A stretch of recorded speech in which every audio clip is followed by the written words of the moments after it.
don't know if that's chart. If it's public. Testing, testing, testing. 1, 2, 3, 1, 2, 3. 1, 2, 3, 1, 2, 3. That clock. That is. It's your foot. Huh? Hold your pose.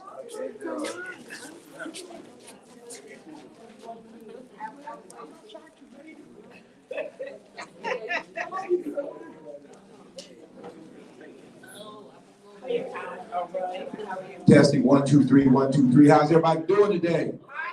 All right, all right. Now listen, what we want to share with you all, my name is Reggie, and we blessed today to have Professor Reginald Muhammad, all the way from the Atlanta, Georgia.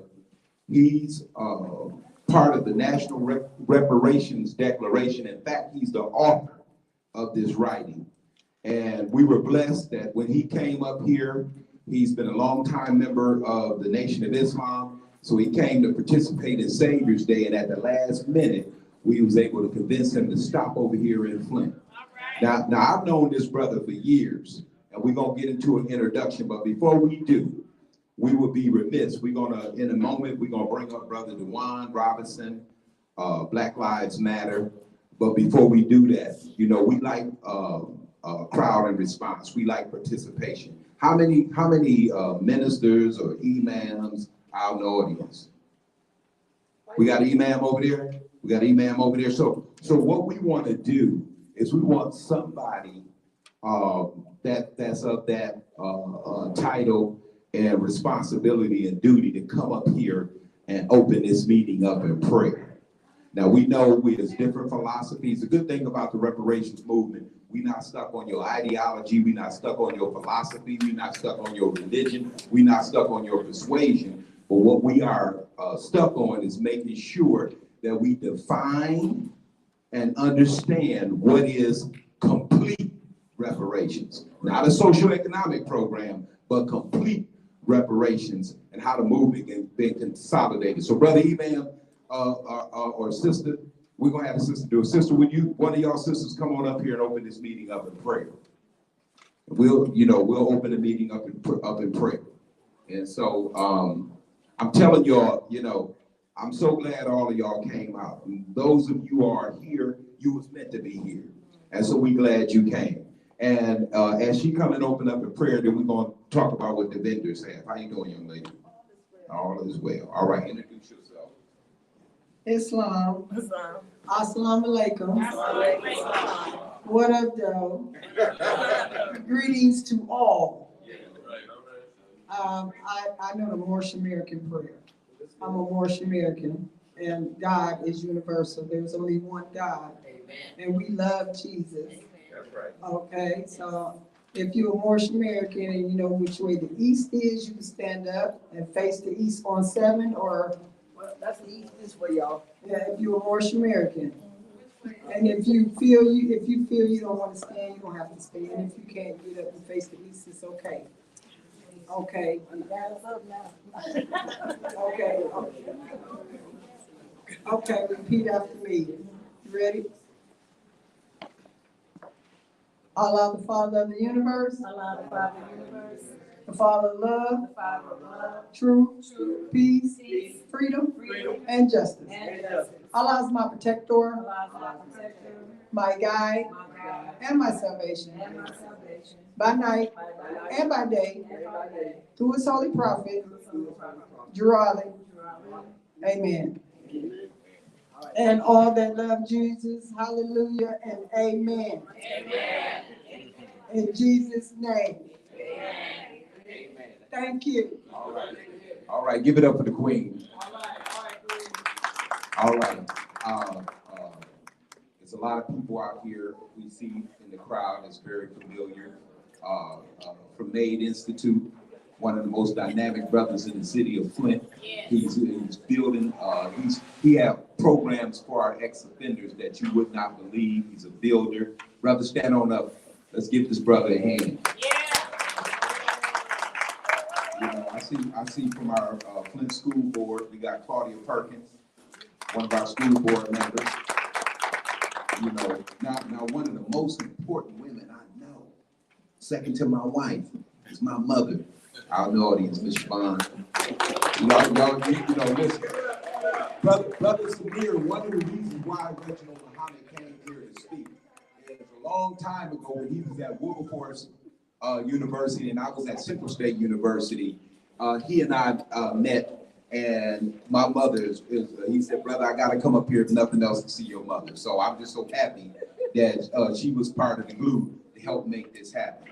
Now, before we bring Brother Reg up, and we won't be long, he has a dynamic presentation that I think is worthy of y'all time. This will be live streamed. I want y'all to know we have some vendors here that have some nice African art and bracelets and trinkets and some things there. And also, you'll have an opportunity to be able to, with the purchase of a book, you can buy a book and have a picture with the author and have it personally signed too at the end of this. And so before we go into bringing him up, I want to pause, and one of our most young, dynamic brothers is on the ground making it happen. Oh, I got to pause and record. Where does George go? George Grundy. George Grundy, our favorite veteran. He got a podcast. I think I see a couple other podcasters in here. Is that Brother Snow? We got a few podcasters in here. So is people in here, turn it down a little bit. Okay, all right, that's right, help us out. So everybody in here, we want you to turn your phones down to reduce the static and the echoing and all that good stuff. So, we want you to do that. So, without further ado, we want to bring up for Black Lives Matter Artistic Vision, a young brother that's been crisscrossing the country. He's very passionate about what he do. His body of work definitely speaks for itself. And we want to encourage all our youth that's out there on the front line, making it happen in their own way. Because one of the things I've learned is everybody basically has their own level of contribution. And we don't have to marginalize anybody's portion. We all have our own portion. And we can recognize each other's portion on our way. So, rising tide lift all boats. And I'd like to bring you our brother, DeWaun Robinson. Come on up here, brother.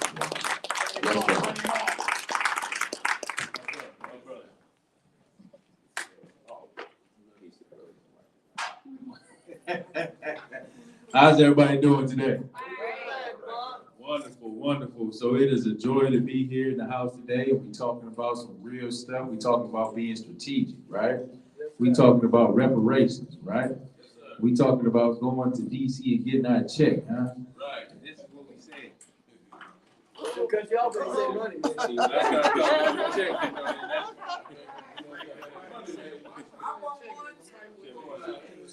Soon we get to talk about the check. Right, say money. Nevertheless, listen, the revolution will not be televised. You know what I'm saying? So regardless of anything, no matter what type of forces, what type of power bases that come up against us, we know we have the uncanny job to get and restore our culture and our place in the world, right? Right. When us as being original contributors to civilization, it's vital that we pass this knowledge down. We are the builders of this world. And if anybody gonna receive some support, some resource, some reparation, it should be Black people across the world. That's right. So we gotta stop being scared about going to go get our money. That's right. We gotta stop being scared about acknowledging who we are. Right. That's Being right. bold, I don't even need a mic no more. Being bold and being strategic and honoring those who have come before us. All our ancestors that have made a major sacrifice. That's right. This is what we do this for. This is what we talk about getting our power base together. This is us being direct and defined about who we want to be and how our future will look like. I don't want to struggle no more. Me. All right. Nobody should. Yeah, that's right. And I'd be dang if my children talking about Black Lives Matter 20, 30 years from now. All right. To be honest. What are we accomplishing today? What are we doing? And I do want to point out the fact that we was much stronger during the days of Reconstruction than we are today. That's right. That's a problem. Yeah. with all the access to technology and us being free will and us moving around doing what we want to do, we are not in a position that we think that we should be when we're talking about the same stuff that Malcolm X was talking about 60 years ago. That's right. When we're talking about living a dream that King thought was, and he eventually said, I think I lead my people into a burning house. We got some real work to do. So Right. And it's going to be a continuing on everybody involved. It's going to be our elders, because our elders are our seasoned leadership, so we give respect and glory to those who are continuing to keep doing the work, who raises us, who guides us. And as young people, we got to get to work. Right. We can't sit up here and be distracted on Facebook, on Instagram and social media. The real work happening in our local community. We should be building this community. There shouldn't be no reason in a city that's 65% black should be fragmented the way that it is. that's right. Yeah. And we got to blame some of our own sometimes. Yeah. We can't even talk about the system all day. No. The system is designed to do what it's exactly doing today. It's to keep you oppressed. That's right. It's to keep us in bondage. Yeah. To create a permanent lower class as black people being that. No, we need to go ahead and bust down the bottle stove system, but we need to define and create a system that works for us. That's right. That's right. We ain't waiting on nobody to do it for us. What's up, brother? Ain't nobody coming to save us. So We are the cavalry. we can wait, and we can think, we can pray and all these different things, but if we don't move our feet, then ain't nothing gonna shake. That's Right. right. Say it. And I'm being the one saying, like, I'm gonna do my part as a young brother in this city, this community, represent for you all. And I have work to do. I have things to do. I have youth to look after, and I have to continue to keep pushing my part, pushing the program. So when I be saying, and I appreciate Brother Muhammad for coming in and talking about the reparation, that is a key factor. We living in a capitalistic country with no money. Right. That's right. If we want political power, and we had our dollars and resources together, it wouldn't matter who in office. There you go. Do you think they come do a get out the vote in the Asian community? No, they really want to get black people all engaged and make sure that we go vote for the same people they ain't gonna do nothing for. That's We right. divided among a Democrat and Republican party. We should be independents in ourselves. That's right. We have to mandate our leaders to be in position. If you want our vote, you want our support, you gotta come see us. Not only did you gonna come see us, but we got some mandates. We want you to do some things. If this ain't in your agenda, this ain't in your first 90 days, don't you even come over here asking us for nothing. That's right. We got to be that bold. No matter when Gretchen Whitmer is coming here, sneaking in and out the That's city, right. ain't sitting up here Yes, supporting your issue. You ain't come around here only 4 years. That's a problem. We need to say that to their face. Yeah. And even these sad leaders that we got in this community today, Yeah. if you ain't representing for us, man, don't come around here. Thank you. We should be that bold. We got to be that military minded about it. Yes, sir. We ain't got to be weak about nothing. That's right. We ain't never been weak. We channel that spirit of Harriet Tubman. You're I right. got it. Hey, there you go. ACG Hills, right? When you talking about what you want in this world, it was for the taking. This country has always been built on wars. That's right. So you come in there asking for something, you ain't gonna get nothing. That's right. Mhm. You shouldn't even want to even bend yourself down low to be able to ask somebody for some stuff that you rightfully know. Right. That's right. And so when we started thinking like that, we got a renewed mindset. When we in the mindset to be able to establish ourselves to get some reparations, right? Because you gotta be organized. For us, we gotta be organized. We talked about the Montgomery bus boycott yesterday.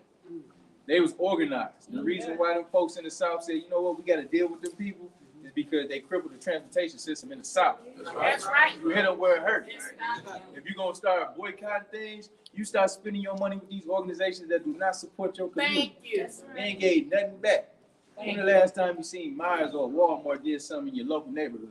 Nothing. Or these gas stations that's owned and operated by Chaldeans, Indians, and all these other ethnicities that do not give nothing back to your That's community. right. Right? Right. We should be holding them accountable. That's right. We should be putting a drop box, set it up right in the corner store, right? That's right. And this is what's going back for our youth programs, because we patronize your stores every day. Right? And y'all send that money overseas. We got to start looking at this as another approach. Right. That's So when right. we get our dollars together, That's right. we get our military together. That's why I love the NOI, FOI. They very military minded. You can't come in there with no mess. That's how in our community and our borders, that's how we should be holding this down. Like nobody should be coming in here to take advantage of none of our people. That's right. And until we start building like that, then they're gonna start respecting. Only power respects power. And we powerful people now. Oh, yeah. Now, let's not get it twisted. All the advancements that we made, all the groups that put it down, we are powerful people. We have to realize that. We talked about yesterday about the first thing is taking our name back, our self-identity, understanding who we are. That's right. Right? We to the point we rename ourselves. I know we got these names from plantation owners, and I got Robinson. I be so mad thinking about the origins of that name. I don't even want to say it, so I use my African name that I was blessed with in Uganda. My new name is Kamar Ta Mawanguzi. All right. Let me say that again. Kamar is a central tribe in Kenya. Ta, because when I went to Uganda, I spent time with some of the elders in Uganda. You know what they said? You came all the way back over here to be with your people. We gonna call you Ta. They said it's me eagle. They said eagles don't hang with no chickens. Your Mawanguzi means winner because they spend time with you. They give you these names, right? They validate you. And now you connected to a culture beyond your means. That was a beautiful thing. Like, it changed my life. I said I would never go against my own people no more. All right. I would never do anything to be disrespectful to my elders. And I'll always be a guide for our young people coming up. So I'm dedicated for life. I'm going to continue to keep moving forward on. I commit to you all of standing up and being accountable. If you see me out in the streets acting up, you can pull me to the side. I need you to be in the way, not out the way. All right? So just always know we family, we a collective, we a group. We mean everything to each other. When we value one another, and we can do some powerful things. So let's do something different that we ain't done before. Let's go ahead and really create these local organizing committees to be able to get reparations established here in Michigan. Let's go ahead and say, like, you know, when they read about these stories 30, 40, 50 years from now, they be like, them people organized, came together to do something. This is what we benefit off the backs of what they did today. Now, what do? What y'all gonna do about it? You gonna organize? Yes, right. We're gonna be educated. Yes, sir. We're gonna be military minded. Yes, sir. We're gonna have our finances together. Yes, sir. We should be pulling in a pool of dollars in today. Everybody put $1 in the pot. This is like $30, $40. And if we start doing this on a regular, it's a mindset that we conditioning ourselves to give towards a cause. If I had a bucket right now, I'd pass it around. Then we use that. Every time we use that, that's our commitment to one another. So I just want to say, man, definitely, man, when we welcome Brother Muhammad up, man, we appreciate the brother coming in from Georgia. He was on the podcast yesterday, very enlightened, gave a bunch of great information. He told and broke down the different power and privilege bases, stuff that I need to know. Right? We coming fresh off of Savior's Day. Burkhan is 90 years old, continue to do the work. 90 years old. Yes, sir. So we ain't got no excuse. I said, if this brother can speak up there for 3-4 hours, then I ain't got no choice but to continue to get out here. And no matter how tired I am, continue to get to work. Yes, right? Yes, so, man, we welcome you. We appreciate you coming down, Brother Reginald, and we got a wonderful thing in store. And let me give a big shout out to my brother, man, Brother Reggie Davidson, man. And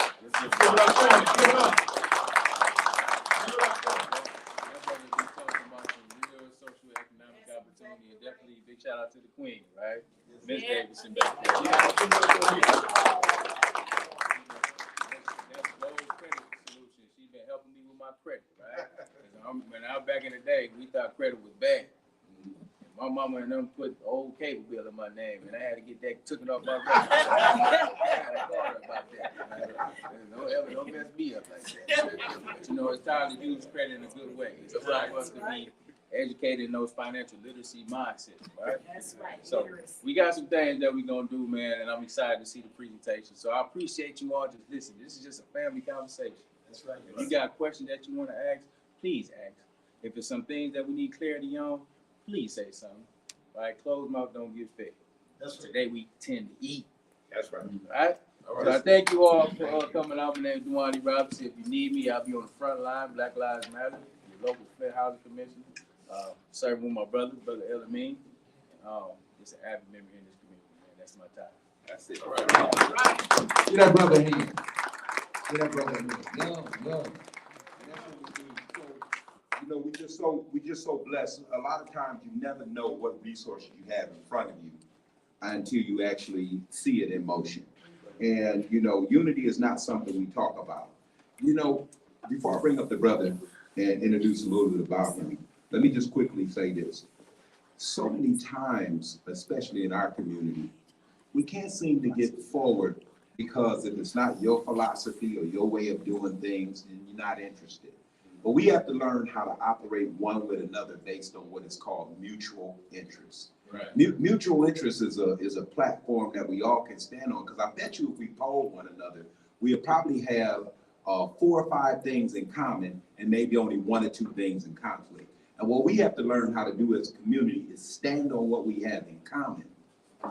Stand on what we have in common. Now, and we have to learn how to agreeably disagree. That's right. There's nothing wrong with disagreement. We just have to learn how to be agreeable in our disagreement. Right. There's a passage in the book that say, be angry, But sin not. but sin not. Come on And do not let the sun go down on your anger. So we have to learn how to not be in our emotions. One of my great friends is here. He always tells me, hey, Reg, facts over feelings. We have to learn how to operate in facts more so than feelings. And let me tell you something. We gotta quit waiting on a false savior. We gotta learn as a people to pool our little nickels and dimes together and start with ourselves and quit expecting others to do for us what we need to do for ourselves. And you can start with your own family unit. We don't have no legacy wealth. I mean, how many people pass and we got to have GoFundMes? Mm-hmm. I mean, we need some basic stuff, just like insurance. Mm-hmm. We're the only community that when folk die, there's not a transfer of wealth. There should be a home receipt. There should be a barble, bangle, a deed, something that somebody should be able to get at the time of our passing. This should be a transfer of wealth. And I'm gonna tell y'all, on the road to reparations, we don't need to sit around moaning and groaning. We need to start learning the concept of socioeconomics. We need to own and buy up the hood. That's right. We need to move from a renter to an owner. And it's an army of handymen. Brother Elamine got a team of ex-offenders that'll fix up your house, and they bond it, so if they steal something, we get our money. So I'm just simply saying, we have to start where we are. And we have to grow from where we are. Student Minister LaRon, happy to see you in the House of Student Minister, Nation of Islam here locally in Flint. Let's give them Now let's go straight into it, because I know Brother Red's going to need all of this time to do his presentation. And again, afterwards, we'll take a few questions. Afterwards, we have some reparation paraphernalia. Freedom ain't free. We have the book, the National Reparations Declaration. So let's make sure we support. And we have vendors here. Let's make sure we support so that this brother can still go from town to town, village to village with this message. Now, Professor Reginald Muhammad he's the co-founder and director of the National Reparations Institute. It's actually an institute in Atlanta, Georgia. He is the co-author of the National Reparations Declaration, the book you see back on that table, a qualitative and quantitative blueprint for Black redress. He has worked in the reparations movement for more than 30 years. I mean, the brother has a solid body of work and has published his master's thesis on the movement to secure reparations for Blacks in America, an analysis of fragmented models and methodologies. His professors challenged him, it's not enough to talk about reparations, we need some methodologies, a way to actually implement reparations. And I can tell you for the last 3 or 4 years, when I went down to the Reparations Summit last summer on the campus of Clark, Atlanta in Georgia, I mean, some of the godfathers of the movement was there, from NCOBRA and all of the reparation movements that's been taking place over the years. This brother's consolidating the movement. They going past philosophy, they going past ideology, and they understand that in order to consolidate the movement, you're gonna have to bring in people from wherever they at, whatever their persuasion is, and stop trying to make somebody see life from your view, but let's see what we all have in common. Every community, Japanese American, Jewish, 2016, before Obama left office, him and Biden signed the bill because they recognized there was some Jews from the Holocaust that was operating under the poverty level, and they gave them some reparations. So in 2016, if you still giving Jews reparation, Japanese Americans got reparation, Native Americans got land in the form of reservations because there's a land question, then what about us? Right. The brother's gonna break these models down to show you how even psychologically there's a study being done to show that the chains of psychological images of slavery is passing down generation to generation. That's why we act a doggone fool now, because we don't know, in fact, who we are. Emancipation was not complete freedom. Emancipation come what? The Latin root mankepali, to free from the hand, but not free from your purview of control. Chains was taken off your body, but the chains was never taken off your mind. And as Brother DeWaun said, we was not invested with that which we have been divested. Our name, our language, our culture, our God. And so, Brother Reggie, he received his bachelor's degree in political science from Wilberforce University. And that's where I met him. He was over on church side, Wilberforce, and we was over on state side, Central State. He completed the military science program at Central State and is a graduate of the Columbia School of Broadcasting. Now, this brother was commissioned and he served as a first lieutenant. He was a combat officer in the Army. So he knows tactics and maneuvers. And he received his master's in political science from Clark Atlanta University and is currently pursuing his PhD in political science with a concentration in international relations from that same institution. Professor Muhammad has lectured widely at colleges and universities throughout the United States. His past memberships include the National Coalition of Blacks for Reparations in America, NCOBRA, the National Conference of Black Political Scientists. In addition, the Southern Center for Human Rights presented him with the Gideon's Promise Award in 2018. And in 2023, the Republic of Ghana, Africa, just recently selected him as one of the official delegates and participants in their first International Reparations Conference in Accra, Ghana. This brother just came back from Ghana, Africa. Over 7 heads of states was there, and they flew him over there, rolled out the red carpet because of the quantitative and qualitative analysis that they have put together that's embodied. They ain't never seen the reparations movement structured and with methodologies the way that laid out in this book. It's only a 64 page book, so it's worth reading. Now, you know, the brother has traveled all of the different circuits organizationally. He is a proud member of Alpha Phi Alpha fraternity.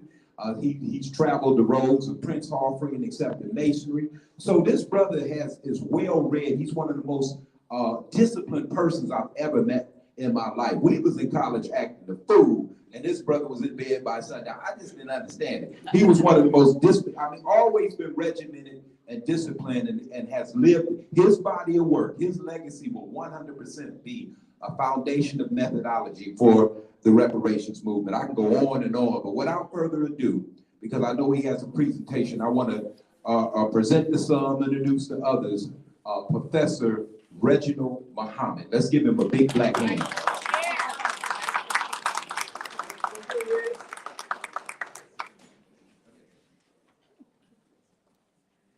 Ladies and gentlemen, brothers and sisters, comrades, queens and kings. There you go. Please repeat after me. I will. I will. I will. I will. Work on myself. Work on myself. I will spend time every day developing my mind.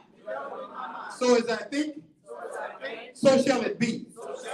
If it is to be, it's up to me. I want you to turn to the brother or the sister to the left or the right of you, look them right in the eye and tell them you have what it takes. You have what it takes. You have what it takes. Please shake their hand, let them know you have what it takes. Please repeat after me. Good, better, best. Never let us quit till our good gets better and our better even best. Whitney Young may have said it best. It's better to be prepared for an opportunity. It's better to be prepared for an opportunity and not have one than to have an opportunity and not be prepared. since I chopped it up, let's repeat that again. Whitney Young may have said it best. It's better to be prepared for an opportunity and not have one than to have an opportunity and not be prepared. Give yourself a strong hand. Thank you all for being here. I want to thank my benefactor, Reginald Davidson. I want to thank Ms. Lewis for opening up this beautiful center, and the participants, the residents. And before I go any further, who's the eldest person in the room? Now you got to be at least 80-something if you're considered the eldest person. Yes, ma'am. What is 82? And what is your name? Judy Greenidge. Miss Judy Greenidge. Yes. Do I first off want to get your permission to proceed and speak on to the brothers and sisters, to the family tonight? Do I have your permission? Yes, sir, you do. Thank you so much. Let's give her a strong hand for her work, her wisdom, and her legacy. Thank you. And again, I want to thank so many, Reginald Davidson, Miss Anika Davidson. I want to thank Miss Gaither, his mother, Reginald Davidson's mother, Mr. Ford. I'm grateful and appreciative for you all allowing me to be here for a few minutes tonight. And I'm tasked with the subject of reparations. All of you all are skilled in this audience. All of y'all have an expertise. All of y'all have the God-given skill that you have been given. And so I have to look in within myself. I can't do what any one of y'all can do here tonight. I can't do what my son Malachi has the skill to do. But what I do is what I've been blessed and what has been revealed to me is that complete reparation for the masses of our people. Right. So that's what we're going to do. But before we start off, I want to start off correctly. In the name of Allah, the beneficent, the merciful, regardless of land, language, location, or label, there is but one God. And I further bear witness to all of the prophets. I greet each and every one of you all with the greeting words of peace. We simply say it in the Arabic language, Assalamu alaikum, which means simply peace be unto you. And remember, Jesus did not speak English language over 2,000 years ago. He spoke Aramaic and Hebrew. That's right. And so, and at the end of the day, he always left the disciples by saying, peace be unto you. So, again, Assalamu alaikum. And then I'm talking to the entire community tonight. We have different family members of different persuasion. And for the culture nationals, I want to say Baragani, and Hotep. And then for the Hebrew community, Shalom. And again, just what's happening for the entire family. How y'all doing? Good. I'm glad to be here and I'm honored. And reparations, complete reparations. One of the things that I want to say about the reparations movement before we get started, I am going to take any questions that you all have at the end of the discussion. And it's my job to give you my best work tonight. And I'm honestly I prayed about it. Working to struggle to do that, and I'm going to give you all my best work, and I'm going to give you everything that I have as regards to reparations, because that's my job, is to make sure that the reparations movement is successful, it is not compromised, it is not sold out. And I give you my word, they can't offer me anything, money, they can't even take my life that I would compromise the reparations movement. I'm in it for life. This is what I have to do for my children and my grandchildren. And again, not compromise the movement. There were so many who came before. I stand on those shoulders of all the great ones that you see on that who are reparationists. Yes, Dr. King is a reparation. Dr. Maulana Karinga, Queen Mother Moore, Dr. Asa Hiller, Randall Robinson, Minister Malcolm X, Chairman O'Malley Yesatella. And then the oldest in the movement is Miss Callie House. All right. Early 1900s, she led the largest organization for the free pension and bounty fund here in the United States, and organized tens of thousands of Black people. We always got to give credit to the history, and Black women have been at the forefront of the reparations movement. I'm very clear about that. And so I stand on the shoulders, and I have benefited from all of their great body of work. So nothing, all that he said there on that paper about me, he's correct, but the only thing I really can claim is that I'm a student working hard to become a better student. All right. All right. Okay. So on with this awesome question of reparations. Ladies and gentlemen, brothers and sisters, reparation, this is the most contentious, it is the most catastrophic, it is the most compelling, and it is the most comprehensive litigation and negotiation that will ever happen to any people at any time in the United States. Let me say that again. It is the most catastrophic, it is the most contentious, it's the most compelling, it is the most comprehensive case to ever have to be presented or negotiated on behalf of any people, any time in human history. Never in the annals of history were people ever robbed of their names, their language, their culture, their God, and their land. Yes, throughout the Bible and all this spiritual texts, there has been slavery before, but never in the annals of power, anywhere in the annals of history, were people ever robbed of their names, their language, their culture, and God and their land. Then dropped off 9,000 miles here in the Western Hemisphere, here in the United States. People were enslaved. They worked our people for 300 years for no pay. Can't see morning to can't see night. Some of you all know the story. I'm not going to get into the history today, but I want to lay the foundation. So we can't just come in here wasting time and talking foolishness. We have to be documented, well prepared, and study this work. But never in the annals of history. Think about that. There has been slavery before. There has been atrocities before. There has been the murder of people, but never were people traumatized, terrorized, tortured, and tormented like black people here in America. That's right. Then they were enslaved 300 years against the law for you to read and write, against the law for you to even marry and have a family. Up until the Emancipation Proclamation of 1863, they said you're free. Free to go where and free to do what? Free to go where and free to do what? You lost your names, your language, your culture, your God, and your land. And so now they say run the race here in America, in American capitalist society.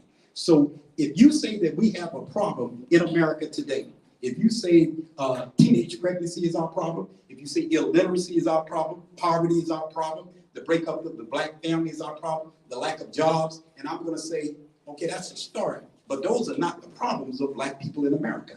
That is the result of our problem. That's right, T. That is the result of our problem. The damage was never repaired. It would be like one of the beautiful young ladies or queens in here, elders in here, being in a bad relationship, and every man in that relationship has abused her. She's been through 4 or 5 bad relationships. Now, all of a sudden, a good man comes along, and all of a sudden, you tell her to go and be in that relationship and be whole and be what we call feminine, be energetic, be precise, and be loving in that relationship. If nobody ever repairs that damage that she's been through, she takes that baggage on and on and on.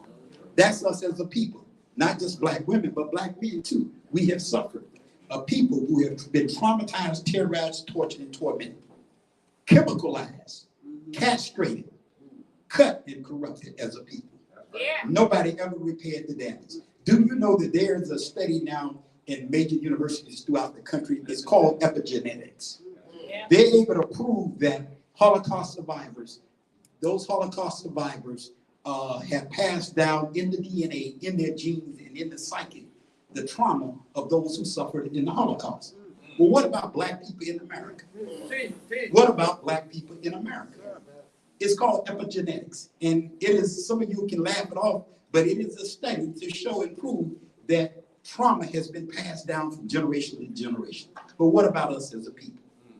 What about us as a people? So what I want to make sure I give to you all tonight are the solutions to reparations. Yes, Reginald Davidson mentioned the National Reparations Declaration. And what's key about the National Reparations Declaration? For the first time, there are hundreds of books on reparations, thousands of pages on reparations. But where is the blueprint? How do you do it? Right. How do we make it happen? Can't waste your time talking about the history, all the atrocities, but how do we make black people whole? And I'm going to suggest to you, and I know there's some elected officials here, and I come with a political science background. I'm originally from St. Petersburg, Florida. My father was a retired professor at the St. Petersburg College. My mother was served as a principal at Gibbs High School, and he was a former vice mayor of St. Pete, Florida.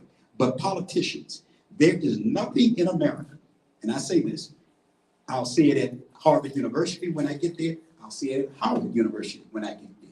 There's nothing in America that they can offer you that would finally cause the transformation, the restoration, the transformation, and the elevation of black life. If it's not complete reparation, it won't happen. There's no program, there's nothing they can offer you, a politician at the federal, state, or local level that will finally cause the restoration and the transformation of Black life. If you say that you want to bring down the homeless level throughout America, in Black America, there's some homeless people right here, I know, in Flint. In Atlanta, where I'm from, there are over 7,000 homeless people. If you say that we're going to bring down the level of homelessness, poverty, illiteracy, high school dropout, the teenage pregnancy, then you're talking complete reparation. Everything else is peanuts and popcorn and patchwork. It will not eradicate those problems that we have in the Black community. Right. Let's go start with the first slide, the later base, and then we're not going to be long, but we're going to be strong in here. And as I tell my students at Clark Atlanta University, I get the privilege for over the last 20 years of teaching. I teach politics and global issues. I teach comparative politics. I teach public policy, urban politics, state and local government, and American national government. One of the things, we got to first lay the base, and let's start with the definition.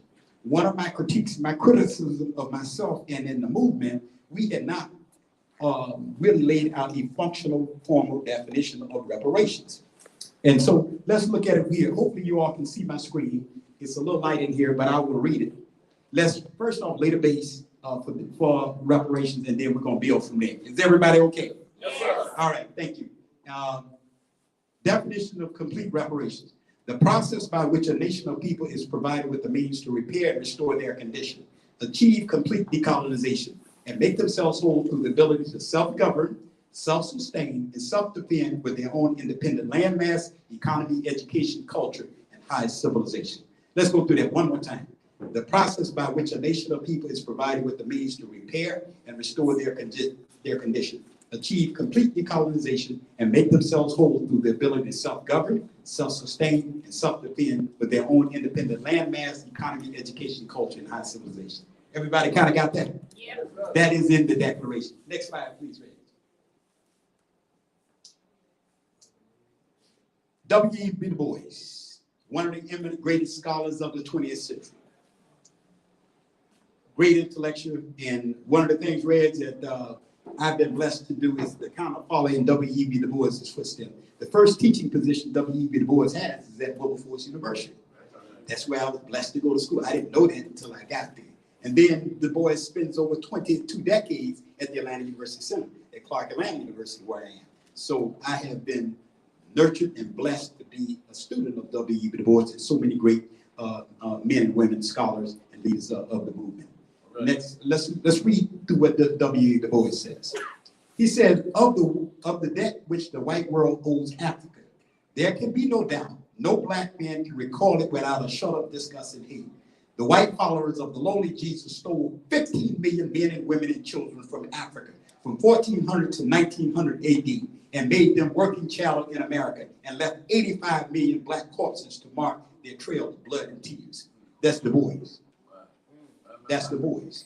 See, we know Du Bois, many of us in the NAACP, the Niagara movement, but this is Du Bois, Pan-African scholar, Du Bois, and this is his analysis and his critique. And most scholars, white or Black, agree that he's one of the greatest historians that had ever matriculated and graduated and added to the movement of our and liberation struggle of our people. Next slide.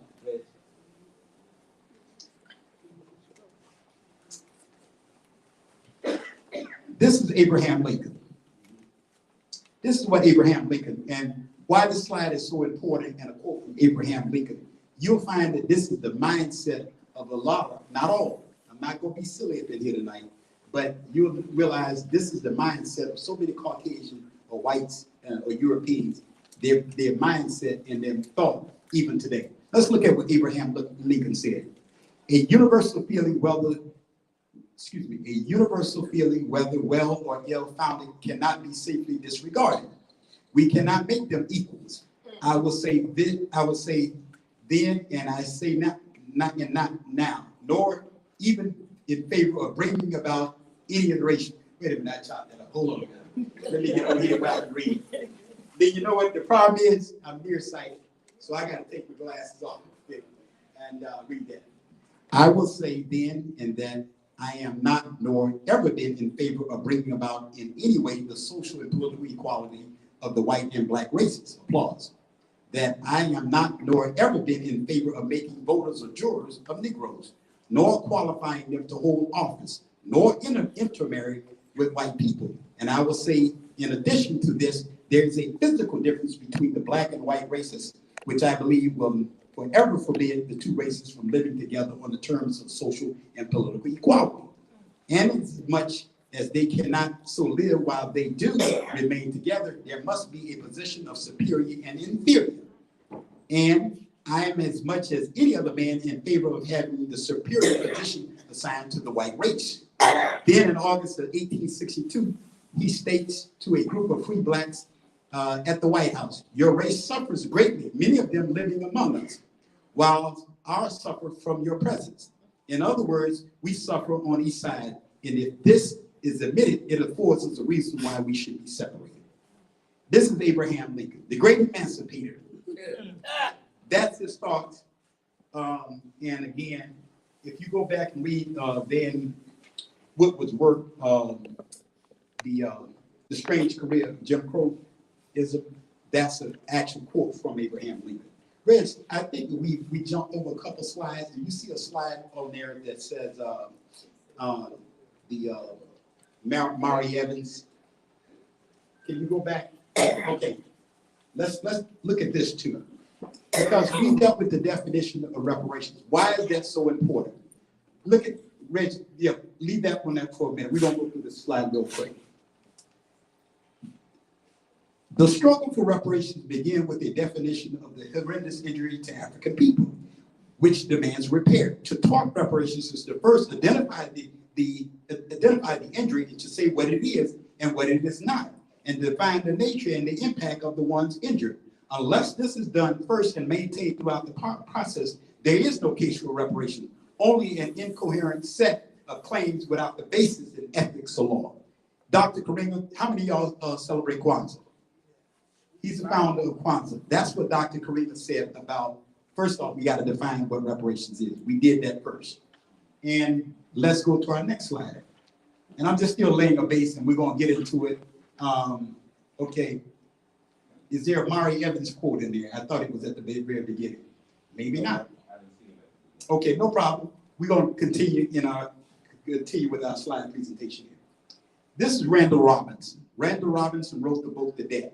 In 2000, it was a New York Times bestseller. For the first time, there was a book written about reparations in America in 2000. But Reverend Robinson, this is what he says in the book. Like slavery and other human rights crimes have resulted in the loss of millions of lives, but only slavery with its sadistic patience, asphyxiated memory, and smothered cultures has hauled empty a whole race of people with intergenerational inefficiency. Every artifact of the victim's past culture, every custom, every ritual, every god, every language, and every trace element of the people's whole hereditary identity wrenched from them and grounded into a sharp and choking dust. It is a human rights crime without parallel in the modern world. For it produced its victims ad infinitum long after the active stage of the crime has ended. This is the book called The Debt by Randall Robinson that was published in 2000. So, and I'm just laying the base so you know I'm not just making up things. I want to make sure that we document so you can reference these titles a little bit later. Next slide, Reg. Thank you. Now, Reg mentioned we were blessed to be in Accra, Ghana back in November, and because of the body work that we have been blessed to do, and what's good about it, reparations it's not just a national phenomenon and a push and a movement, it's an international, finally, there is a movement internationally to deal with reparations. And so we were blessed to be in Accra, Ghana. I was invited by the Republic of Ghana.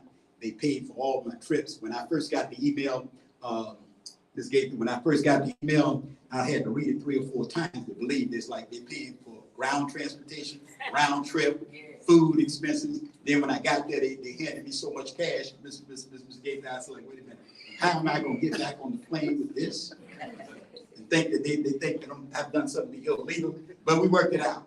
but we were blessed in across Ghana and the African Union. Over 500 delegates from all over the world were there, from Europe, Africa, the Caribbean, Central and South America, and I was part of the few from America that were invited to that international conference.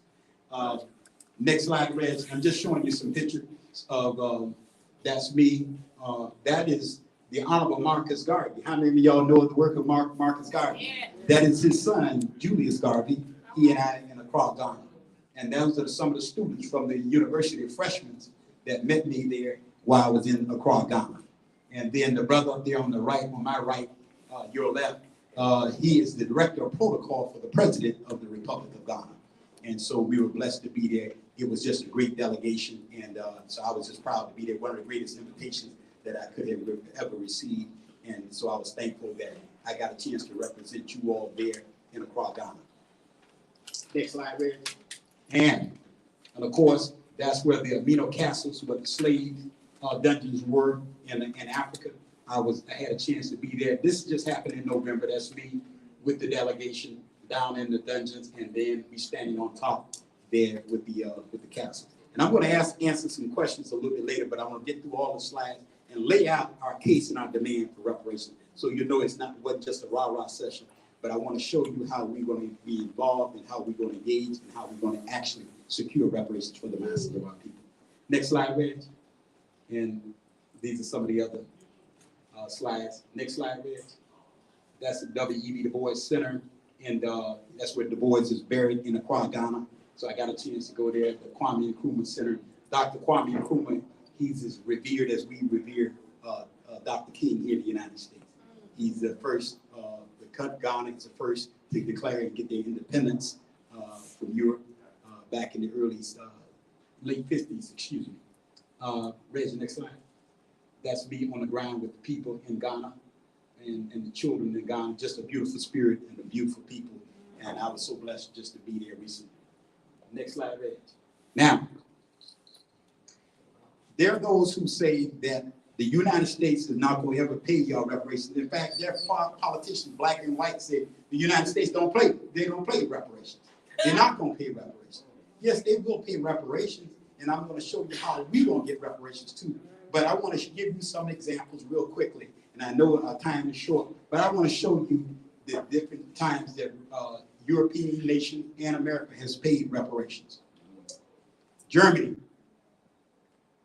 1952, 822 million Jewish Holocaust survivors. 1971, the United States paid $1 billion to the Alaska Native Settlement and 44 million acres of land. 1971, 1980, 81 million, the Clan Math of Oregon, another native tribe, $81 million. 1985, the United States, 105 million, the Lakotas of South Dakota, reparations. 1985, 12.3 million, the Seminoles of Florida. 1985, the United States, 31 million, the Chippewas of Wisconsin. United States, 1986, 32 million, based on the treaty they had broken with the Ottawas of Michigan. 1988, Canada, 230 million Japanese Canadians. Canada, 250,000 square miles of land they gave up for reparation. In 1990, Australia, 25 million the Jewish claims in Austria, the United States, 1990, 1.2 billion the Japanese Americans. Now that's based on what is called 1988, I'm going to call it in a minute, but that's where Japanese who were put in internment camps, their properties were taken. Civil Liberties Act of 1988. That's what I was trying to pull up. The Civil Liberties Act of 1988. This is where 1990 the United States finally started to pay the $1.2 billion for Japanese Americans. And then 2015, Reg mentioned this earlier, 2015, the United States, the last time they found that there were thousands of Jewish Holocaust survivors in the United States that were below the poverty level. And this was the final payment of $12 million. This is what Joe Biden and President Obama pushed through before they left office. Now, again, Joe Biden and President Obama have not really push for reparations for blacks in America. That's Joe right. Biden has talked about it in a couple of times when he was pushed during the election. When he first ran for president, he was pushed, but he has made no commitment for reparations. That's right. And I'm going to show you before I leave, by God's permission, that how we're going to get Joe Biden or anybody else coming before us to actually engage and actually push for reparations for the masses of our people. All right. Yes. All right. Next slide. Current reasons for reparations. One of the things that happens all the time, Brother Reg, and to Brother DeWaun, one of the things my students always say, well, why don't y'all stop always talking about slavery? That happened so long ago, forget about it. Get over with it. Now, but there's some current reasons why, but why slavery is so important? Let me cover that real quickly, and I don't need a slide for that one. One of the reasons that slavery is so important in America is that, remember, they worked out people for 300 years in America. Remember the cotton that we produce. 61% of all the world's cotton came from the South, picked by our people. They worked out people for 300 years with no pay. But also what comes with that, until black bodies start to be dispersed. One of the things that you will not hear me say, Mr. Ford, is that you won't hear me use the term transatlantic slave trade. I say it's called really the transatlantic enslavement and trafficking of black people. When black bodies start to be dispersed and snatched and dispersed throughout the world, what do you get for the first time? You get a world economy. Then, number one, you get banking, the insurance, the industrial revolution that happened in the United States. That's as a result of free labor. That's why slavery was still so important. That's why capitalism, America became the superpower, because it had all of this free labor, people who were producing. Again, we got shipbuilding, we got the industrial revolution, banking and insurance as a result of free labor from blacks. The book that you want to go back and revisit is How Europe Under the Developed Africa by Dr. Walter Riley. Go back and read Capitalism and Slavery by Dr. Eric Williams. Go back and read how The Secret Relationship Between Blacks and Jews, Volume 1 and 2. Go back and read Black Labor, White Wealth by Dr. Claude Anderson. These are major works that support our argument on how America became wealthy, okay? But current reasons for reparations: AIDS and Ebola, crack cocaine, housing foreclosures, black farmers, incarceration rate, and assassination of black leaders. These are some of the current reasons why we have a legitimate case for reparations. Amen. We have a legitimate case for reparations. You say, Professor Muhammad, why AIDS and Ebola? Do we know in 1956 at Fort Detrick, Maryland, that they were working on retroviruses that will affect the human systems? There are patents on those viruses and everything else. But at Fort Detrick, Maryland in 1956, they were dealing with retroviruses. And it was known as the bovine virus, where they did a cross between the sheep and the cow, and experiment on them with retroviruses, and they knew how they would affect their immune system. So then at some point, we come up with AIDS by the 80s. Crack cocaine, we know that was put in the black community. These are chemists, biologists, in order to make a chemical that would devastate the entire people. Right.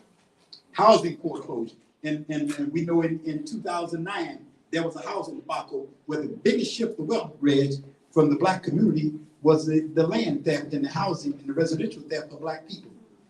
That's reparations. Black farmers still have not been paid what they're due. That's right. Reparations, the incarceration rate, and then the assassination of black leaders. That's right. So these are all some of the current reasons why we're organizing for reparations. Next slide. Is everybody okay? Yeah. Okay.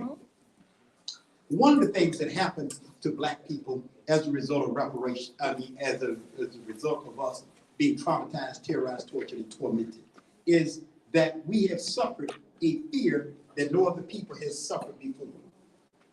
And how do you prove that, Professor Muhammad? Well, how many times you thought about it that our communities have been terrorized and we have not even defended ourselves? How many times that the Klan has rolled in into our communities, burned our people out, and lynched our people? How many times that black people were on the plantation, and again, it may have been 4 or 5 white family members on the plantation, and they're controlling over 100-something slaves?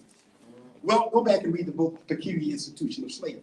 And one of the things that happened in there, Dr. Kenneth Stanton wrote the book, Peculiar Institution of Slavery. he talked about in a whole chapter of about 30 pages.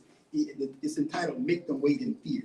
He talked about all the things that they did to the black people to dehumanize them and to actually outright beat and brand and murder them on the plantation that put fear in the other slaves enslaved on those plantations. And so I had to look at this, and I thought about it for 30 years. But what has happened with us as a people, we have a fear of European people to a degree. I've lived in Los Angeles, California for 13 years. Now I literally lived in Los Angeles, California. And sometimes I would see gang members who would terrorize the community for weeks. 1 or 2 white police officers jump out of the car and all of them strapped and they automatically lay down on the ground. 7 or 8 of them.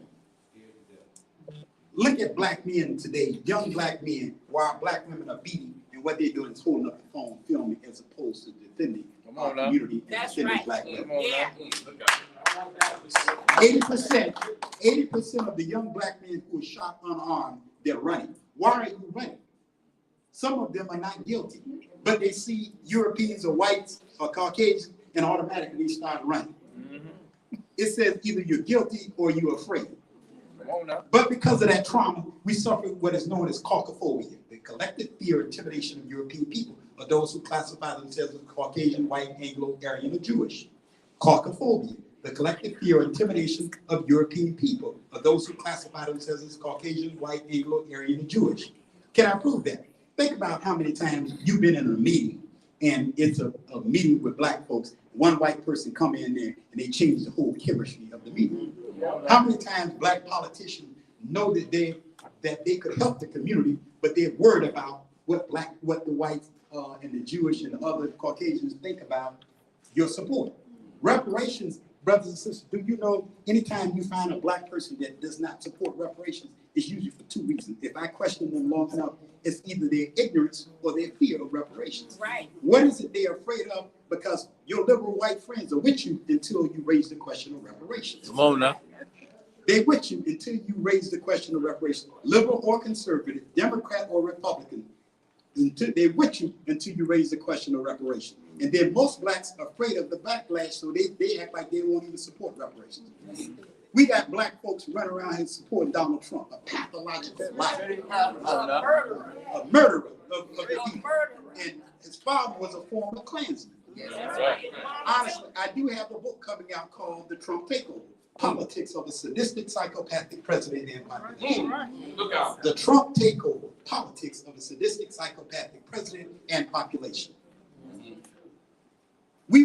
Some of our people would go along with Trump, and we would never go along with each other if we had half of that bad.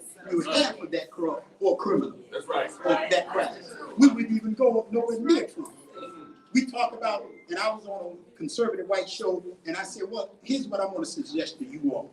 I said, just like y'all always tell black people, take some responsibility, stop being the victim, and stop making excuses. I said, you tell Donald Trump the same damn thing. Stop making excuses, stop acting like you're the victim. But our case and our demand for reparations. Caucophobia, the collective fear or intimidation of European people, of those who classify themselves as white, Anglo, Aryan, and Jewish. They're blacks who know we do reparations as politicians and elected officials, but they won't bring it up because they say it's divisive. How can divisive? This fool Donald Trump, you see anything more divisive than that? No, sir. Come on now. The devil. Yeah, that's right. You're right. Next slide. Thank you. And so I came to say to you all, the National Reparations Declaration. We were blessed to write the book. And why a declaration? Brothers and sisters, do you all know that there are hundreds of books on reparations and tens of thousands of pages on reparations? And I own many of the books that have been written. And there are some great works that I have utilized those great works.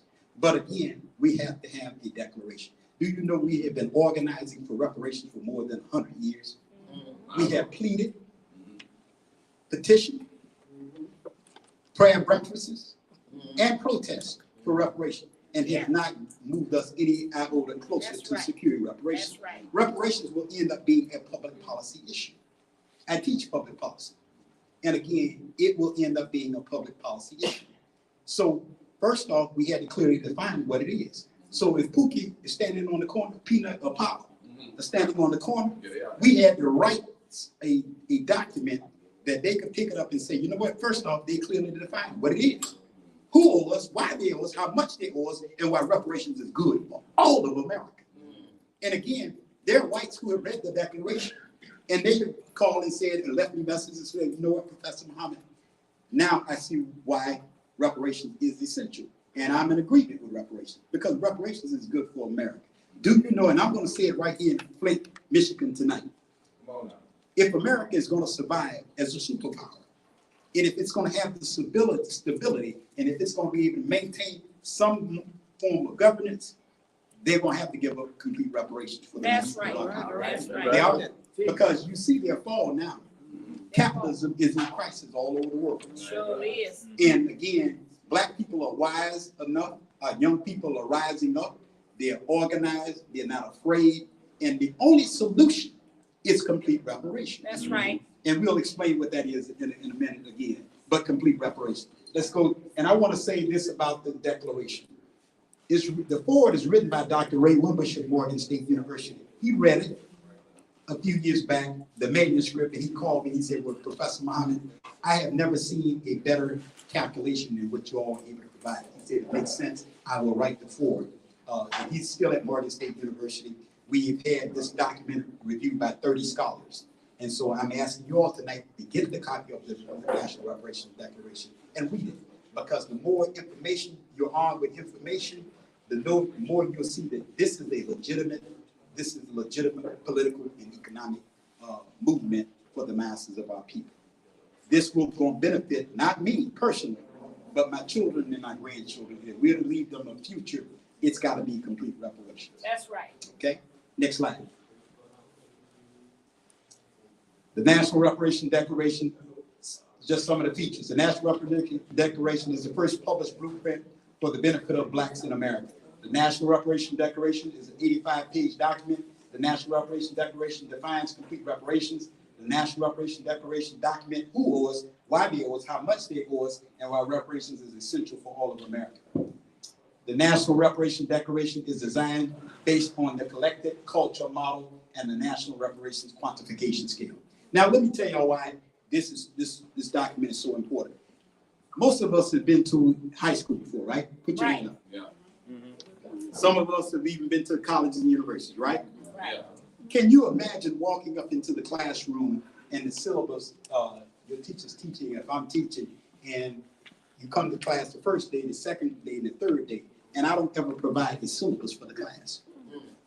Now, you know, I'm shooting from the hip at some point.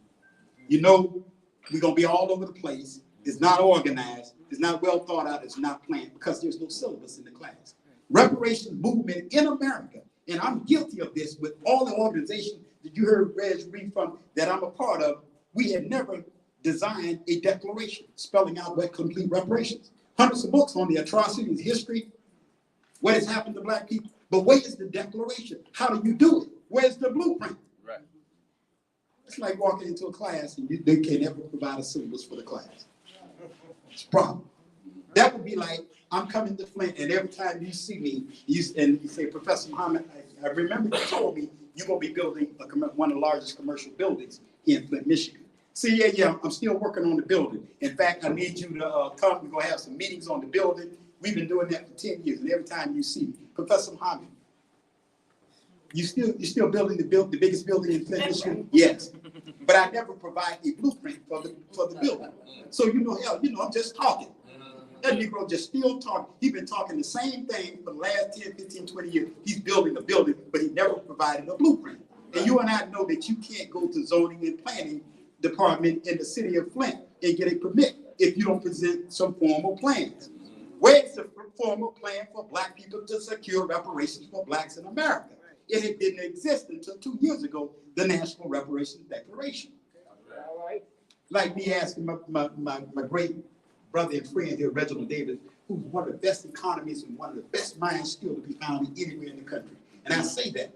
He don't have all of the degrees, but if you ever talk to him and see his body of work, the theory is fine, but the practical application, he has it locked down. That's right. Let's give him a strong Yeah. for his work. Yeah. But he'll tell you, if I call him and I'm talking about my business. I keep telling Reg, send me 10,000. Reg, give me 50,000 because we gonna. I finally got a good idea to make us millions of dollars. Reg, send me the 50,000. Reg, send me 50,000. He said, called me back, and said, yeah, but Reg, where is your business plan? Well, I don't have a business plan. See, we operated shooting from the hip. It will never happen. He's not going to ever loan anybody any money until he can see a comprehensive business plan. That's right. That's what has been missing in the reparations movement all over the country. I don't care what organization you name it. They got 5-point programs, 10-point programs, and those organizations, some of them I'm a part of. So that self-criticism is sometimes necessary if we're going to move the movement forward. They lack a declaration, finally a blueprint. That's what we were able to provide with the National Reparations Declaration. Next slide, Reggie. You heard me talk about the collective culture model. It's in the book. This is how we do it. This is exactly how we do it. Couldn't come up here with a bunch of theory and theory and approaches and history, but how do we do it? How do we make it happen? How do each one of you all in this audience get involved in the reparations movement? It's called the collective culture model.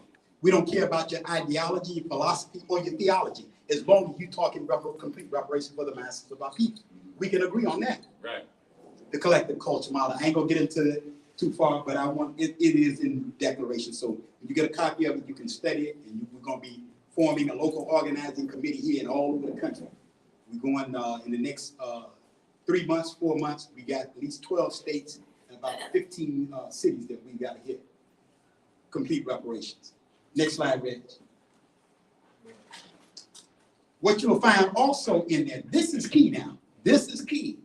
If you don't learn anything else tonight, and my students are graded on no matter what class I'm teaching at Spelman or Clark or Morehouse, Clark Atlanta University, or ITC, wherever I'm teaching, they got to learn this. This is always on my final exams. The quadruple-based paradigm. Do you know at the international, well, this is what I've learned as a political scientist now. My mother said, Reg, all of the degrees that you got look like sometimes you still run circles around. This is my mom telling me.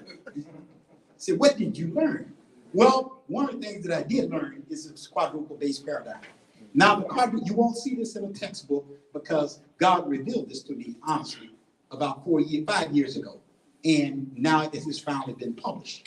The quadruple-based paradigm. It says that there is an international white ruling class internationally, at this national level, international level, national level, local level, and even down at the local municipality, state, local. At every level, wherever you have a government, internationally, federal, state, and local, there is an international white ruling class. And I'm not being silly. I'm not talking about all white people, but they make all of their decisions. Ms. Gates, what I realize is that, Nika, what I realize is that they make all of their economic and political decisions. Will it help or hurt? Number one, their power-based, their profit-based, their policy-based, and privilege-based. That's how they make their decision. See, their brothers and sisters in the movement, we're still trying to appeal and ask them to be civil, asking them to be fair, asking them to be just, asking them to be equitable.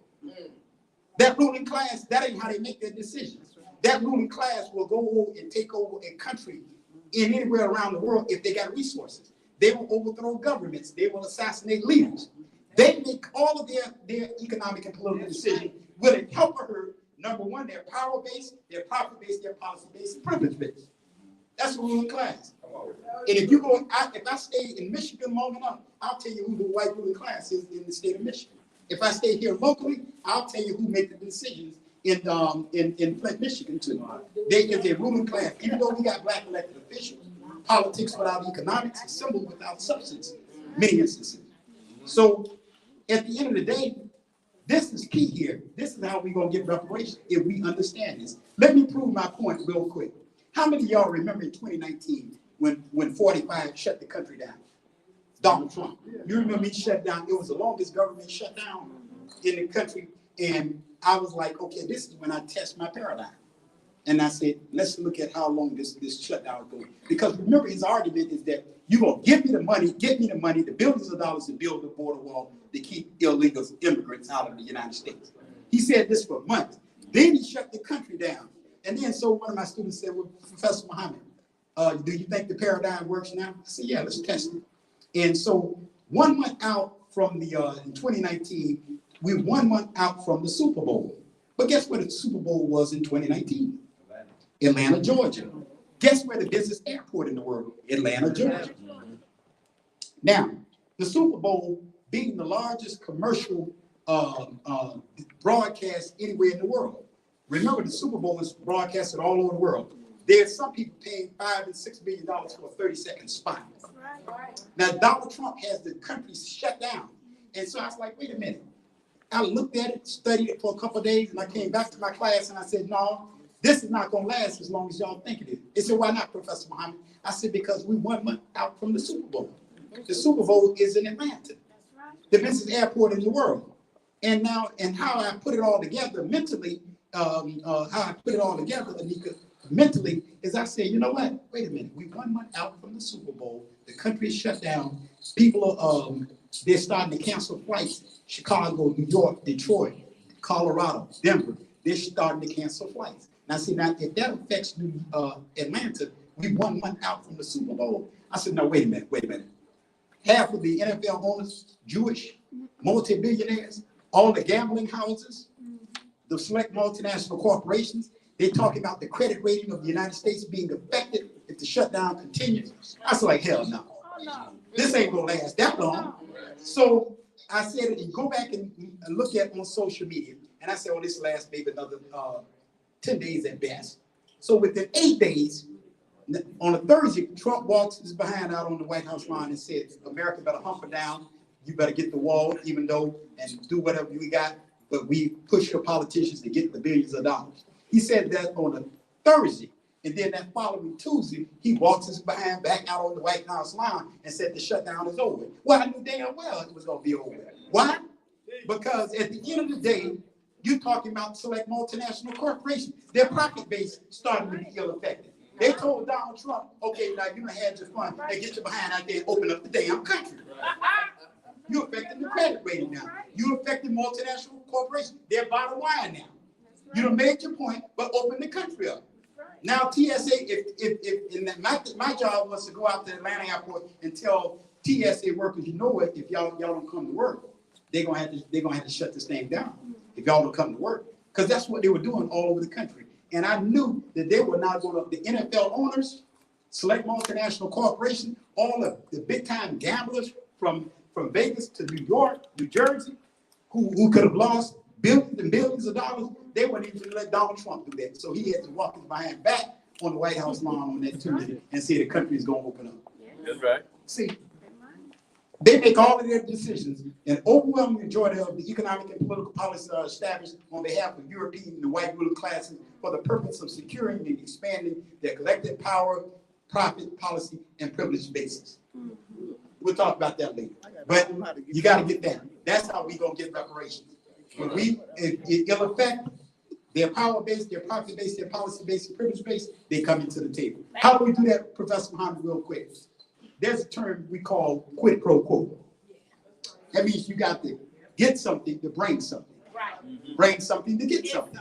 Yeah. And at the end of the day, when our people tell politicians, when Joe Biden show up in Michigan, show up in Flint or Detroit and say, yes, Mr. Biden, if you want another term at the White House, you know we talking to reparations, complete reparations. That's right. What is that? There's a declaration that clearly spells it out. And well, I don't know whether because that's going to divide the country. I don't know whether I can do that. Now you see all the billions of dollars that he's giving Ukraine. You see all the billions of dollars he's giving Israel, a welfare state. But no respect for black people and what we have done to build the country. We tell him and any other politician, black or white, hell with you if you're not talking complete reparations. Because at the end of the day, you're talking the restoration, the transformation, and the elevation of black life that is sustainable and successful for the remainder of the 21st century. Everything else is peanuts and popcorn, crumbs and cornbread. Reds, next slide. Here's what we just talked about, the quadruple-based paradigm, Muhammad's quadruple-based paradigm. The white ruling class generally make all of their economic and political decisions based by asking themselves the following question: will it help or hurt or increase or decrease our power base, our profit base, policy base, and privilege base? We'll talk about that later, but it is in the declaration. I give you my word. Next slide, and I'm gonna open up for some questions. Reg, page The white boy on your left, play that clip real quick. Martin Luther King, we had a conversation a couple days ago about handouts and how these right-wing memes, these Republican memes have infiltrated the Democratic debate to suggest that, ending welfare as we know it, to, all those kind of things are somehow, great and noble things. When we're not dealing with Martin Luther King, we had a conversation a couple days ago.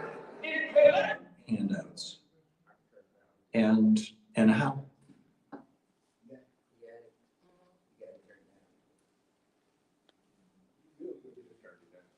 to suggest that ending welfare as we know it, to all those kind of things are somehow great and noble things when we're not dealing with the underlying problem, which is that there's no economic opportunity there because of insane trade policies and because of Reaganomics. And Martin Luther King spoke to this. Jim and Shane, this is clip number 4. Martin Luther King spoke to this sometime back in the early 60s. And I thought this was a really interesting quote. Here he is. At the very same time that America refused to give the Negro any land, through an act of Congress, our government was giving away millions of acres of land in the West and the Midwest, which meant that it was willing to undergird its white peasants from Europe with an economic floor. But not only did they give the land, they built land-grant colleges with government money to teach them how to farm. Not only that, they provided county agents to further their expertise in farming. Not only that, they provided low interest rates in order that they could mechanize their farm. Not only that, today many of these people are receiving millions of dollars in federal subsidies not to farm, and they are the very people telling the black man that he ought to lift himself by his own bootstraps. This is what we are faced with, and this is the reality. Now, when we come to Washington, in this campaign, we are coming to get our check. During his speech, the two nations of Black America. And it's absolutely brilliant. And the next time some white person talks about, well, I pulled myself up by my bootstraps and my family did too, especially the Bundy boys. I mean, here's Martin Luther King, the Reverend Dr. Martin Luther King Jr. talking about how basically whites stole the West from the Indians with the complete, and didn't just steal it, I mean, murdered them, murdered the Indians in the process. That's right. And did not give any of these benefits to African Americans. That's right. For 100 years in this country. It's a strong case for reparations or some variation on it, for rebuilding our cities, for doing right after having done wrong for so many centuries. It is a very, very strong case for that. To watch more clips from our programs, hit the watch more videos button over here. And please be sure to hit the handy dandy subscribe button. So you'll always be up to date with Tag Your It.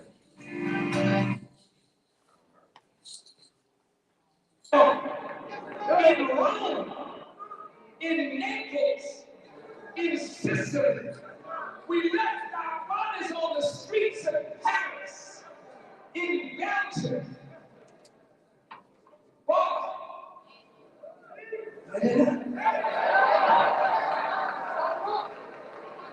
It's on the wall. They used us in Hawaii, in Britannia, in Corregidor, in the Solomon Islands, in Iwo Jima. We lost our lives fighting for America. And after the war was over, America rebuilt Germany. Now the West German economy is the strongest in all Europe. We rebuilt Japan. Now the Japanese are world leaders, but to win the war.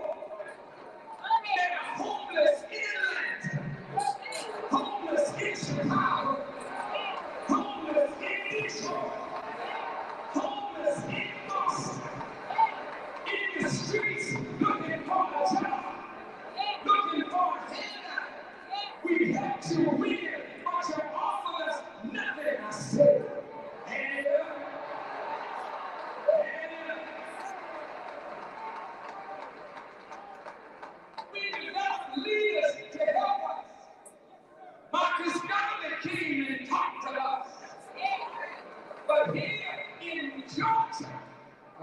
You trumped up charges against him. And you brought him into court and you lied on him. And you sent him to prison unjustly. Then you deported him and broke his movement and only later did you learn that God was a good man. He had a good movement. He had a good program, but you destroyed it all.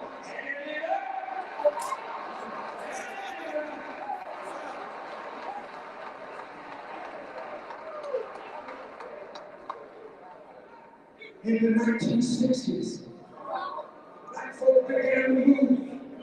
We had Cole, we had Smith, we had the NAACP, we had the Southern Christian Leadership, we had the actor, we had naturalism. All of these brothers and sisters fighting for the liberation of black people. But there in Washington, D.C., the government of America started plotting against our leaders.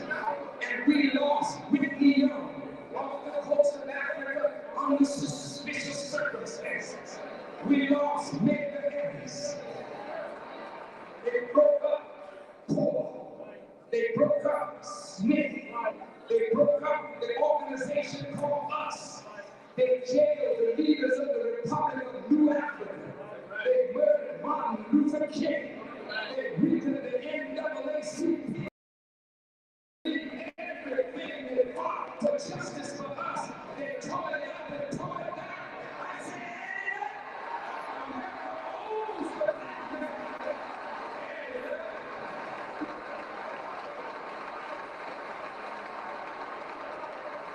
What is the life of Martin Luther King worth? What is the life of Malcolm X worth? What is the life of our leaders? Greek scholars. Testing. 1, 2.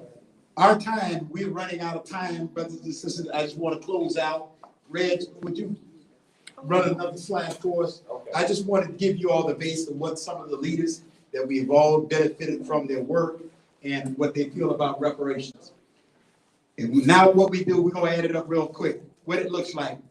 $83 trillion. The re-education and training of black people, black farmers, historically black colleges, affordable housing, psychological and spiritual counseling, business loans, bank credit unions, 8 to 10 U.S. states, release of political prisoners, repatriation, federal state tax breaks, student loan forgiveness, freeze on property tax, free tuition for higher education, and free vocational training. That's what reparations look like, complete reparation. Anybody not talking complete reparation? And there's a major land question in it. One of the things that you hear them saying, Ms. Gates, around the country is give me a check. No, there is a land question. Black people, there are 45 million black people in the United States. They're operating on less than 2 million acres of land today. And up until 1970, we control over 15 million acres of land. There's a land question. Next slide, Reggie.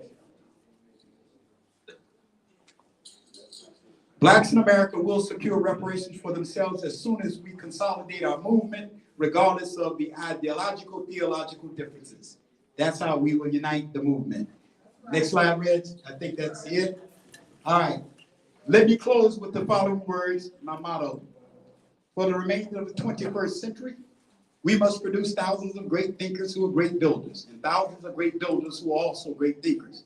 Then and only then are we prepared to take our original position on top and at the center of the world stage as a proud, productive, proficient, and powerful people. This great human transformation and elevation of Black life will only happen with complete reparations. Thank you all for your time. Thank you for your attention.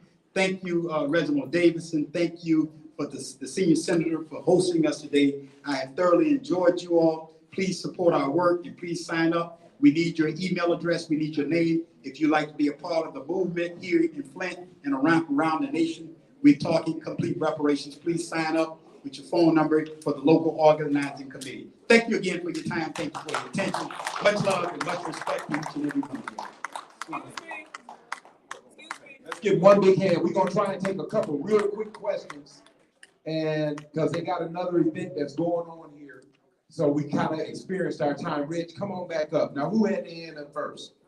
This sister? Yes. We're going to go 1, 2, 3. Come on, young lady. What's your name? What's your question? Judy Greenidge, and I want to know, because a lot of people are asking me, how will reparations be paid out? Would they be paid out to us individually or to our institutions? How will they? Both in the collective culture model, both it will be paid out, both in, and then again, give an example, black farmers and others, they don't necessarily need a huge cash payment, they need some, but they need irrigation systems. They need John Deere tractors and the latest equipment and things like that. Historically, black colleges, they need billions of dollars for their endowments. They don't need to build them more gymnasiums and give them more football uniform. They need endowments to invest for the to make sure they're sustainable and successful for the remainder of the 21st century. But to answer your question, yes, it will be paid out through funding as well, and there are different layers to the funding and how the resources that will be handed out or given out. But it will be managed by us and for us. We got people skilled and qualified to manage that kind of billions of dollars, trillions of dollars. Yes. We're coming right to him. You did right after this sister. No, I was just getting his attention. She had her hand. All right. How you doing, sir? Good, sir. How you doing? All right, my name is Marcus Brown. Yes, sir, Brother Mark. My question is this, or my position is this. Yes, sir. There's a lot of us here who came to discuss the issue of reparations. There might have been a few good ideas in here. Yes, sir. But when we get called in and say it's going to be a discussion, and there's no time for question, it's kind of hard to want to go to the next event. That might be a discussion. Here's my question. Why are we not going after them directly and legally? There was a rumor started about Cumberbatch, the guy who plays Dr. Mysterio or whatever. Anyway, his family owned plantation, random. They are going personally after the family's wealth. Yes, sir. Why are we not going after the Gettys, the other families that have benefited? If we go after that 1-2% directly, yeah, and after their money directly, yes, whether your name is Getty, Rockefeller, whatever, they're going to say, you know what? I'd rather the government pay this bill than it come out of my family's pocket. Okay. And I think that there is forensic trails economically that can trace human trafficking back and the benefits and the profits from human trafficking back to certain families and to even genocide in parts of Africa. Yes, sir. Back to certain families. Why don't we go against them that way? Instead of just, it seems like we're doing the same thing over and over again instead of coming up with a new tactic. Well, brother, I guarantee you I've come up with a new tactic. Your point is absolutely correct because there are four bodies. I didn't get a chance to go into them. There are four bodies that are us. They're the federal government, select multinational corporations, and brother, we've identified over 30,000 plantations up and operating, made their fortune off the enslavement and trafficking of black people. And then also, too, brother, the select multinational corporations, nonprofits, the federal government, and then again, the fourth entity is those plantations that are still up and operating under different foundations and names. That does cover what you're saying, brother. I'm in agreement. That Thomas Jefferson sire is now getting money. Yes, sir. Because of the lawsuits and things they've done. Yes, sir. We have the technology, DNA, this, that, other thing. They say, hey, we are the cousins of this family of rich folks. Yeah. And we are owed something from this. Oh, yeah. There are still cases where the statute of limitation has not run out. Yep. On cities that they destroyed. Yes. In Florida and Oklahoma and over 200 cities that they have, black people have. Why are we going after them directly? That is part of the complete reparations package, brother. You came later, but again, you got to read the declaration. I guarantee you what you're saying is in there. Right, but we sat here and we did all this talk. Everybody agreed. No, brother. We had to lay the base out first now. We had to lay the base. We had to lay the base for the people. You're there. Just keep laying the base and not take action. Eventually, we need to take some type of action. Brother, the declaration does that. It spells it out, the $83 trillion, why they owe us, how much. And we say $83 trillion, 300 years of forced-free labor, millions of over 15 million acres of land stolen from blacks, closing the black-white wealth gap. That's in the declaration. 500 years of neglect, murder, and the assassination of black people. Brother, that's in the declaration. You're right. Let's talk about it, brother, because if you read that declaration. These same people who we are asking this money from. Yeah. Make the 3/5 compromise. Yes, sir. They also made the great compromise that took away the Freedmen's Bureau. Yes, sir. And took away the military out of the South and I'm in gave agreement. birth to the Ku Klux Klan. These same people, Yes, sir. you're going to trust to follow. No, brother. Did What you you look saying? at, did you hear the quadruple base paradigm? We're gonna force all of them, brother, once we lay out what the quid pro quo is. And let's you and I talk later, because, brother, I'm saying you and I agree, and you're saying what is not there, and I'm saying you possibly have not read the Declaration, because it's in there. I've looked at just about every argument across the board on the end and backside of the argument. And again, that's why we had to come up with a collective culture model that will actually secure. Because I won't come here 10 years from now, 5 years, tell you now I'm organizing for complete reparations. So let's talk later, because I'm telling you, we agree on what you're saying. Any other questions? Yes. Any other questions? Any other person? And I'll take questions afterwards. We can go outside into the back of the room. Be We glad just to got take to your give up the questions. spot. We gotta give- So once again, thank everybody. Let's get his brother one black hand. Thank you for coming out. Give the little guy for having him back again. And one thing about it, we got to go beyond talking. That's right. If your contribution is just as valuable. So then everybody must ask themselves, what am I doing towards it? What am I personally doing towards the cause? Because all of us have a role to play versus just talking. I'm in total agreement with that. I'm tired of talking. All right. So thank you once again. Y'all can come over here as we close this out. There's some books available. Brother Reggie will be able to sign the book for you and take a picture. Reg, go on over there and sign some books so we can get on out of here. Who's that 11? Thank you all for coming. Y'all see the vendors going out the door too as they pack up, because they finna set up the cornhole. I need a couple volunteers to pack these chairs up for me real quick. You know, each one. No sisters, only men. We just gonna pack these chairs up, get them out the way.